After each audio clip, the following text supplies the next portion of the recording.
Good morning friends. जिस तरह आपने जो पहला वीडियो देखे और देखने के बाद उसका जो आपने जो रिस्पांस दिया वो देखकर मुझे बहुत अच्छा लगा। और फिर एक बार आपको सबको तहे दिल से थैंक यू, शुक्रिया। और without wasting your time I will come to the point.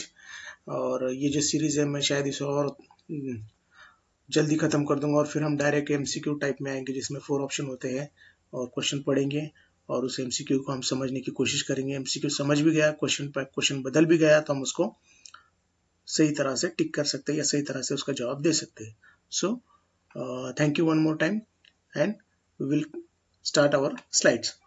तो अब तक तो हमने 15, 16, 17 क्वेश्चन यहाँ तक देख लिए थे शॉर्ट आंसर्स में। अब जो हम देखने जा रहे हैं वो उसके अगले देखने जा रहे हैं।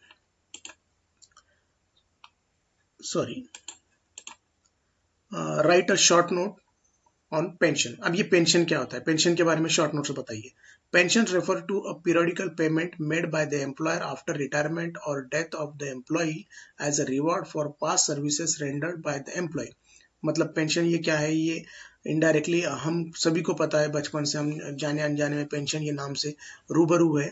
तो वही बताया गया है कि pension refers to a periodic payment, मतलब एक समय पर वो पेमेंट होता है जहाँ पे जिस भी ऑर्गेनाइजेशन में बंदा काम करता है उस ऑर्गेनाइजेशन से उसके रिटायरमेंट के बाद या उसके डेथ के बाद उस एम्प्लॉय को जो रिवार्ड दिया जाता है, उसकी जो सेवा, जो पास सर्विस जो होती है, उस रेम्यूनरेशन को हम पेंशन कहते हैं। पेंशन कैन बी कमिटेड और अनकमिटेड। पेंशन के दो टाइप होते हैं, एक तो अनकमिटेड पेंशन होता है और दूसरा जो होता है वो कमिटेड पेंशन होता है।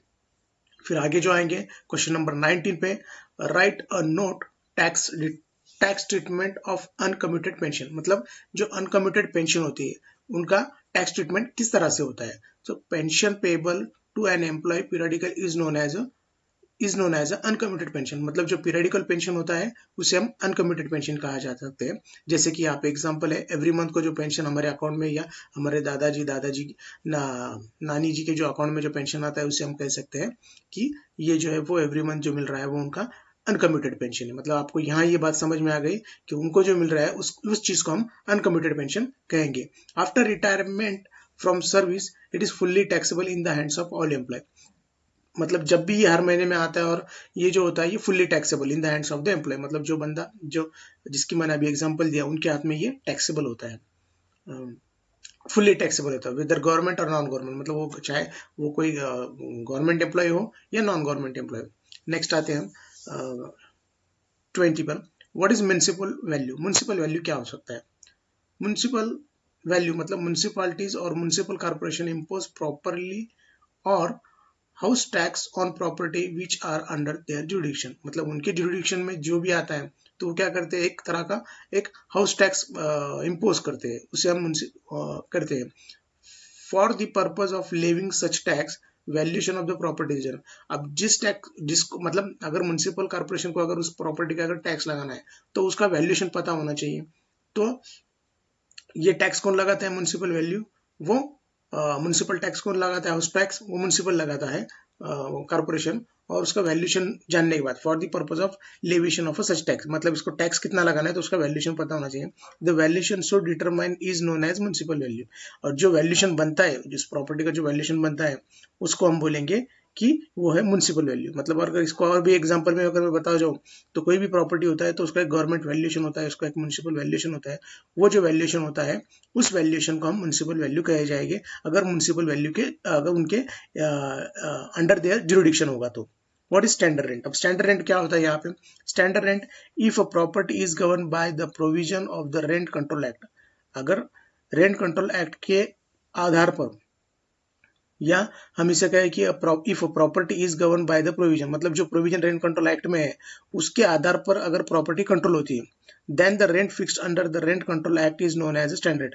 और फिर जो रेंट जो फिक्स किया जाता है रेंट कंट्रोल एक्ट के अंडर में उसको हम स्टैंडर्ड रेंट कहा जाएंगे। फिर आते हैं 22 पे। What is standard deduction. अब स्टैंडर्ड डिडक्शन क्या होता है। स्टैंडर्ड डिडक्शन मोस्टली जो होता है, standard deduction is applicable to the house property. ये जो है ये किसके लिए एप्लीकेबल होता है, ये हाउस प्रॉपर्टी के लिए एप्लीकेबल होता है। This is allowed at a flat rate of 30% positive net value जो पॉजिटिव नेट वैल्यू थी उसका 30% फ्लैट रेट होता है. If net annual value is negative और nil then such deduction is not allowed. अगर उसकी जो नेट वैल्यू जो NAV हम कहते हैं अगर वो निगेटिव है या उससे कम है तो उसका तो वो डिडक्शन तो बनता ही नहीं है. Under section 24 is not available for one self occupied property. तो ये बनता नहीं. अगर वो this is allowed at a flat rate, मतलब वो 30% तक होता है. अगर अब ये प्रॉब्लम जब देखते थे तो समझ में आता था, लेकिन आप यहाँ पे इतना ही ध्यान में रखिए कि स्टैंडर्ड रेट क्या होता है. तो ये जो है एप्लीकेबल हाउस प्रॉपर्टी के लिए होता है और ये अंडर सेक्शन 24A के अंदर में आता है. और इसको कहाँ यूज किया जाता है? अगर कोई जो हाउस प्रॉपर्टी वाला बंदा है उसकी अगर नेट एनुअल वैल्यू अगर निगेटिव है या नील है तो उसे ये स्टैंडर्ड डिडक्शन नहीं मिलता है. नेक्स्ट आते हैं.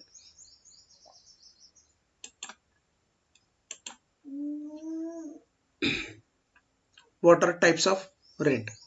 अब रेंट के कितने टाइप्स होते हैं?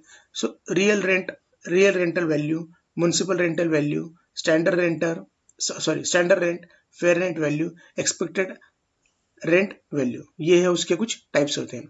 What is subletting? सबलेटिंग हम किससे कह सकते हैं? Subletting is a letting a house property to another person by the tenant. मतलब अब क्या होता है, सबलेटिंग का मतलब ये होता है कि अगर कोई टेनेंट है और उस टेनेंट ने उस प्रॉपर्टी को और किसी और बंदे को लेटिंग पे दिया है, उसे हम सबलेटिंग कहते हैं. Income from subletting falls under income from other source. तो subletting is letting a house property to another person by the tenant.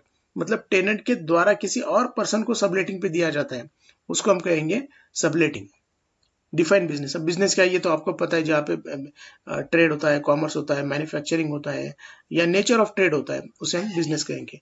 Explain speculation loss. अब ये स्पेकुलेशन लॉस क्या है? ये PGP में होता है. ये स्पेकुलेशन लॉस का मतलब होता है जो फ्लक्चुएट होता है, तो उसे हम स्पेकुलेशन लॉस कह सकते हैं.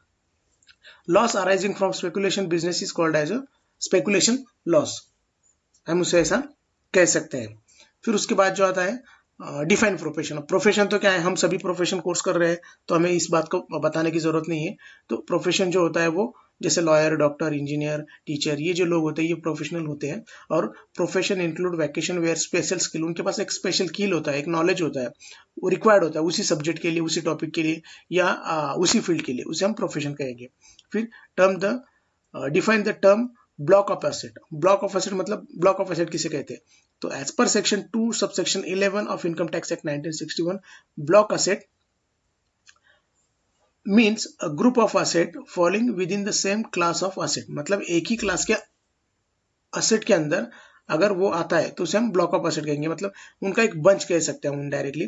Tangible asset being building machinery and plant and machinery, ये सब उसके कुछ अपन एग्जांपल बता सकते हैं. अब what is illegal income? Illegal income किसे कहा जाएगा?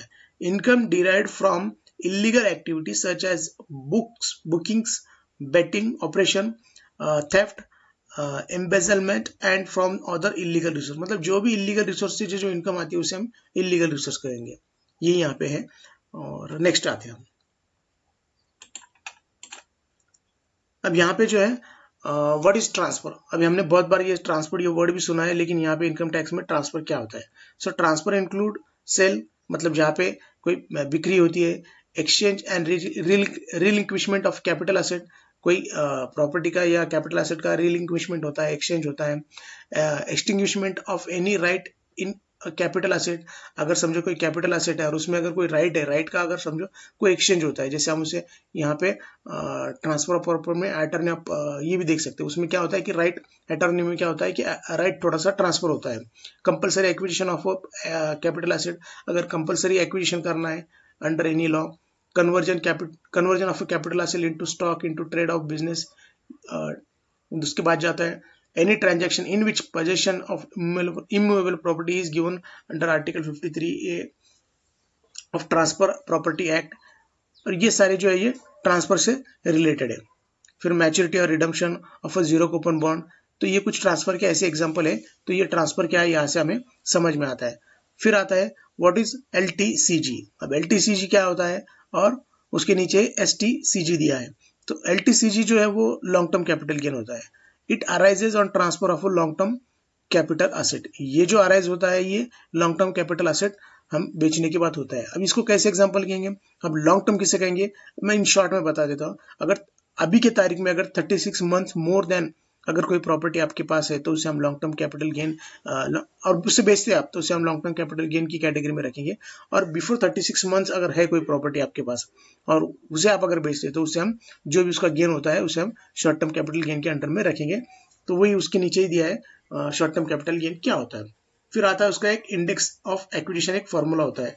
क्या होता है कि बहुत बार होता है कि प्रॉपर्टी का वैल्यूएशन सही से नहीं होता है, तो जब वैल्यूएशन सही से नहीं होता है तो उसको वैल्यूएशन के लिए ये cost of acquisition, index cost of acquisition एक फॉर्मूला होता है इनकम टैक्स में, उसके आधार पे उस प्रॉपर्टी का हम अभी का वैल्यूएशन बना सकते हैं। तो वो उसका फॉर्मूला दिया है, तो उस फॉर्मूले में शायद मुझे नहीं लगता कि फॉर्मूला पूछ सकते हैं, बट फॉर्मूला आप एक बार देख लीजिए।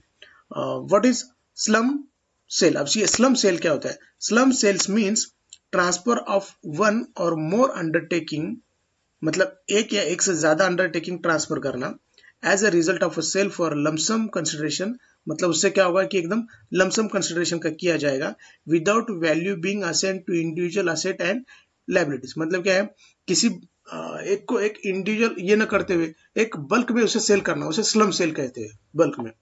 मतलब कि इंडिविजुअल करेंगे तो वो सिंगल सेल कहा जाएगा, लेकिन अगर हम उसे बल्क में करेंगे या transfer of one or more undertaking, एक से ज्यादा अंडरटेकिंग करेंगे as a result of sale of lump sum consideration, तो और लमसम कंसिडरेशन पे करेंगे तो ये जो होगा लमसम सेल बोलकर कहा जाएगा।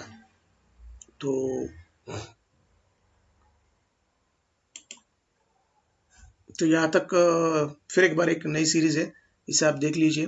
और फिर एक बार आपको वही रिक्वेस्ट, आप इसे आपके दोस्तों में शेयर कीजिए और लाइक कीजिए और सब्सक्राइब कीजिए। Thank you, thank you, thank you very much.